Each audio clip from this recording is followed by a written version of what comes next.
បាទជំរាបសួរពុកម៉ែបងប្អូនថ្ងៃនេះខ្ញុំចង់បង្ហាញនាឡិកា Omega ដែលមិនមានលើទីផ្សារមិនមានវត្តមានថ្មីទៀតទេហើយនាឡិកានេះអាចនិយាយបានថាកំឡុងឆ្នាំ1900ជាងទៅ1970ជាងបើខ្ញុំនិយាយពីក្រុងតេឡាសុងពុកម៉ែបងប្អូនហើយនាឡិកានេះបងប្អូនតែងតែសួរថាបុរាណយើងប្រើបែបណាងាយស្រួលប្រើទេទៀងដូចនាឡិកាបច្ចុប្បន្នឬក៏ថ្មីនេះដែរទេបាទចម្លើយយើងអាចនិយាយបានថារៀងផ្ទុយបន្តិចណាដោយសារតែបុរាណទី1កញ្ចក់គេគឺប្រភេទ plastic កញ្ចក់ជ័រហើយទី2ម៉ាស៊ីនខ្ញុំអាចនិយាយបានថាកម្រិតនៅសល់ប្រហែលជាខ្ទង់ 80% ជាងអាចនឹង 80% ក្រាស់ដោយសារតែនាឡិកានេះម៉ាស៊ីនគេនឹងគឺនៅស្អាតខ្លាំងបាទខ្ញុំធ្វើការទិញយកមកលក់លើទីផ្សារហើយទី3បងប្អូនបាទបើខ្ញុំនិយាយថាទី1គឺកញ្ចក់ទី2ភាពបំរែបំរួលនៃទៀងហើយទី3ការសេតថ្ងៃខែនិងសេតទីក៏មិនមែនស្រួលដូចនាឡិកាបច្ចុប្បន្នដែរដោយសារតែប្រភេទទីគេគឺគេដកទាញដក1ទាញ2ដក2មានន័យថាក្បាលគេហ្នឹងប្រភេទទីហ្នឹងគេទាញលោតទី1 2 3 4អញ្ចឹងណាបើនាឡិកាធម្មតាយើងដកតែ1តង់មូលទៅមុខថ្ងៃខែមូលទៅក្រោយច័ន្ទអង្គារអញ្ចឹងណាគឺយើងមានភាពងាយស្រួលហើយបងប្អូនអាចនឹងមានចម្ងល់ទៀតថាអញ្ចឹងគេផលិតមកដើម្បីមានភាពលំបាកឬក៏បែបណាជាទូទៅបុរាណការគិតមនុស្សពីមុនខុសពីបច្ចុប្បន្នខ្ញុំចង់និយាយអញ្ចឹងណាអញ្ចឹងការគិតមនុស្សគឺខុសគ្នាបាទហើយបើនិយាយពីសមត្ថភាពម៉ាស៊ីនគឺល្អហើយនាឡិកានេះបងប្អូនត្រូវគិតថាមានលុយទិញអត់បានទេដោយសារអីវាលែងមាននៅលើទីផ្សារហើយអញ្ចឹងបងប្អូនទិញយកទៅប្រើខ្ញុំរីកមិនតែបងប្អូនអ្នកដែលស្រឡាញ់នាឡិកាឲ្យតម្លៃទៅលើនាឡិកាអ្នកដែលគាត់ចូលចិត្តអ្វីដែលជាភាពហៅថាមិនមានច្រើនឬក៏លែងមានឬក៏របស់បុរាណហើយមានមតិជនខ្ញុំទិញជាច្រើននៅនាឡិកាបុរាណដែលខ្ញុំមានទី1គាត់មិនមែនយកទៅប្រើទេគាត់យកទៅធ្វើ collection នៅផ្ទះគាត់អីតាំងអីចឹងណាព្រោះថាគាត់មាន10 20មែនក៏ប៉ុន្តែនាឡិកាទាំងអស់នោះសុទ្ធតែនាឡិកាដែលគេមានដូចគ្នាឬក៏គេមានច្រើនឬក៏គេផលិតច្រើនអញ្ចឹងបុរាណបងប្អូនមានលុយមានថវិកាទិញអត់បានទេតើតាមាននិស័យតើថា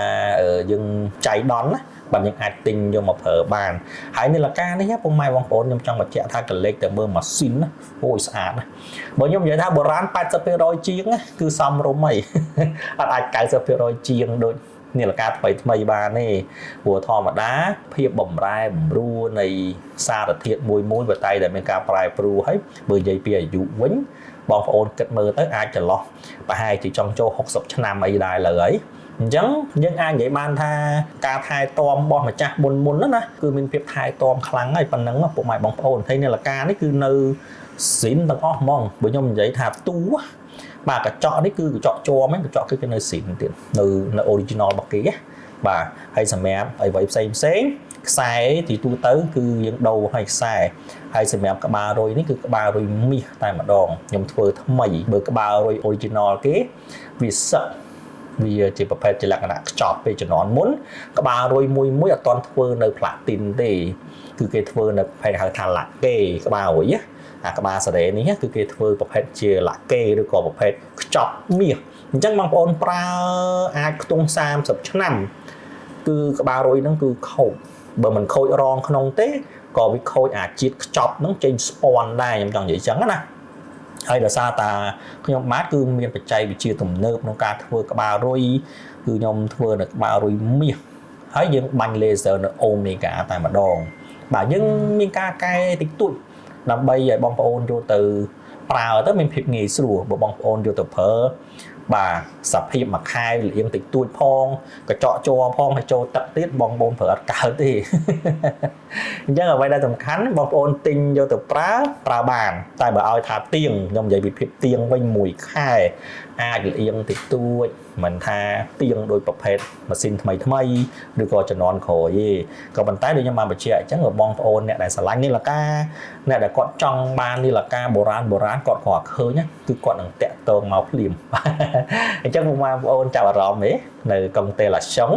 ដែលជាគេហៅថាតំណាងនៅអង្គការ NASA នៅខាងក្រោយបាតតែ model នេះមិនមែនជា model ដែលគេយកទៅឋានប្រចាំទេគាត់ថាគេអង្គការ NASA ដូច BA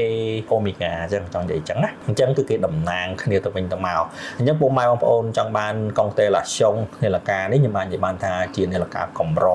អញ្ចឹងពុកម៉ែបងប្អូនសួរព័ត៌មានលម្អិតបានបាទសូមអរគុណសូមជម្រាបលា